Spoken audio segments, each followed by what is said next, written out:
নমস্কাৰ ক্লাছ 6 ৰ ছাত্ৰ-ছাত্ৰীসকল তোমালোকক আজি অনুশীলনী 6.4 ৰ কুৱেশ্যন নম্বৰ 7 আৰু 8 এই কুৱেশ্যন কেইটা সমাধান কৰি দিবলৈ আগবাঢ়িছোঁ। কুৱেশ্যন নম্বৰ 7 দিয়া আছে find the length of a square whose perimeter and area are equal.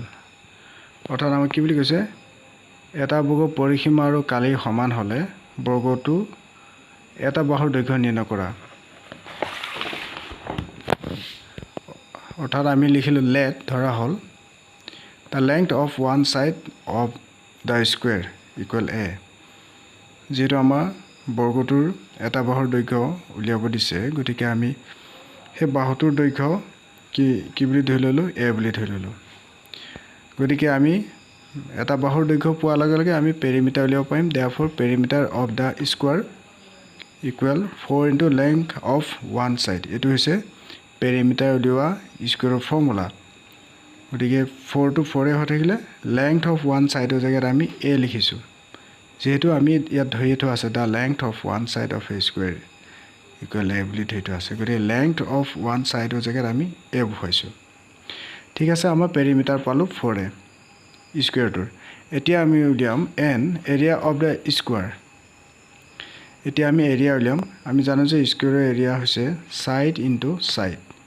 গতিকে আমি লেংথ অফ ওৱান ছাইড আমি এ ধৰি দিছোঁ। গতিকে ছাইড ইনটু ছাইড মানে এ ইনটু এ হ'ব। এ আৰু এ পূৰণ হয় কি হ'ব, এ স্কুৱাৰ হ'ব। একৰ্ডিং টু কুৱেশ্যন প্ৰশ্নমতে আমাক কি বুলি কৈছিলে, পেৰিমিটাৰ আৰু এৰিয়া স্কুৱেৰটোৰ পেৰিমিটাৰ আৰু এৰিয়া সমান। গতিকে 4a ইকুৱেল পাতিলোঁ এ স্কুৱাৰ। সমান বুলি কৈছে, গতিকে ইকুৱেল দিব লাগিব। ইয়াত এ এটা আছে, বাওঁ ছাইডে সমান চিনৰ ইয়াত দুটা আছে। গতিকে আমি এ ইয়াৰ এটা আৰু এইটো এ কেঞ্চেল গ'লে বাওঁফালে থাকিব অনলি 4 আৰু সোঁ ছাইডে থাকিব দুটাৰ ভাগৰ এটা কেঞ্চেল গ'ল, গতিকে এটা এ থাকিব। দেয়াৰফৰ এৰ মান আমি 4 পাই গ'লোঁ। গতিকে এৰ মান 4 পোৱা মানে আমি length of one side of the square কিমান পালোঁ, 4 ইউনিট। আমাৰ এনচাৰটো হ'ব 4 ইউনিট। এইবাৰ question number 8 a rectangular forest area measure 12 kilometre by 10 kilometre due to deforestation 3/10 of the area forest area has been lost. আমাক কি বুলি কৈছে, আয়তাকৃতিৰ বনাঞ্চল এখনৰ জোখ 12 কিলোমিটাৰ ইনটু 10 কিলোমিটাৰ। ইয়াত 12 কিলোমিটাৰটো হ'ব লেংথ আৰু 10 কিলোমিটাৰটো হ'ব breath.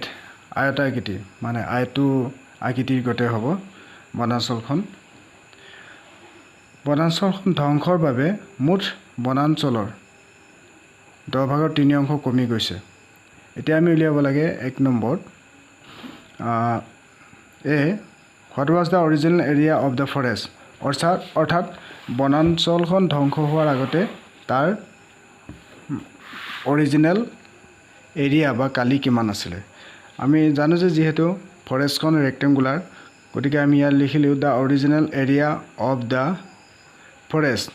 Question number A answer কৈছোঁ the original area of the forest equal length into breadth. যিহেতু লেংথ ইনটু ব্ৰেথ কিয় লিখিলোঁ এৰিয়াত উলিয়াবৰ কাৰণে, যিহেতু ফৰেষ্টখন ৰেক্টেংগুলাৰ আকৃতিৰ। গতিকে লেংথ হৈছে 12 কিলোমিটাৰ ইনটু ব্ৰেথ হৈছে 10 কিলোমিটাৰ। প্ৰশ্নটোত আমাৰ দিয়া আছে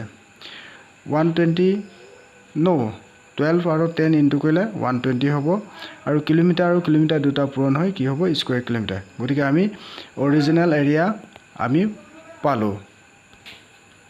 কুৱেশ্যন বিত কৈছে how much area is lost due to deforestation. অৰ্থাৎ বন ধ্বংসৰ বাবে কিমান ঠাই হেৰুৱালে সেইটো আমাক সুধিছে।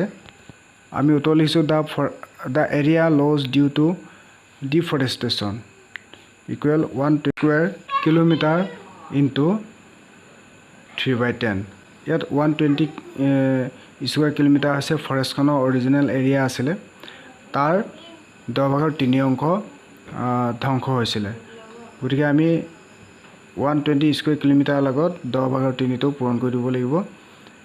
তাৰপিছত 0 আৰু 0 কেনসেল গ'ল যেহেতু এই 0টো তলৰ এই 0টো ওপৰ এতিয়া 12 আৰু 3 পূৰণ হৈ থাকিলে 3 12 36 স্কয়াৰ কিলোমিটাৰ গতিকে আমাৰ কিমান ঠাই বন ধ্বংস হৈছিলে 36 square kilometre next question number C what is the remaining forest area আমাৰ বাকি কিমান ফৰেষ্ট এৰিয়া বাকি থাকিলে আমাক সুধিছে তাৰ remaining forest area 120 square kilometre পৰা এই মাইনাস কৰি দিব লাগিব 36 স্কয়াৰ কিলোমিটাৰ অৰ্থাৎ 36 স্কয়াৰ কিলোমিটাৰ বন ধ্বংস হৈছিল 120 স্কয়াৰ কিলোমিটাৰ হৈছে অৰিজিনেল এৰিয়া আৰু 36 স্কয়াৰ কিলোমিটাৰ হৈছে বন ধ্বংস হোৱা এৰিয়া বাকি কিমান থাকিব ৰিমেইনিং কিমান হ'ব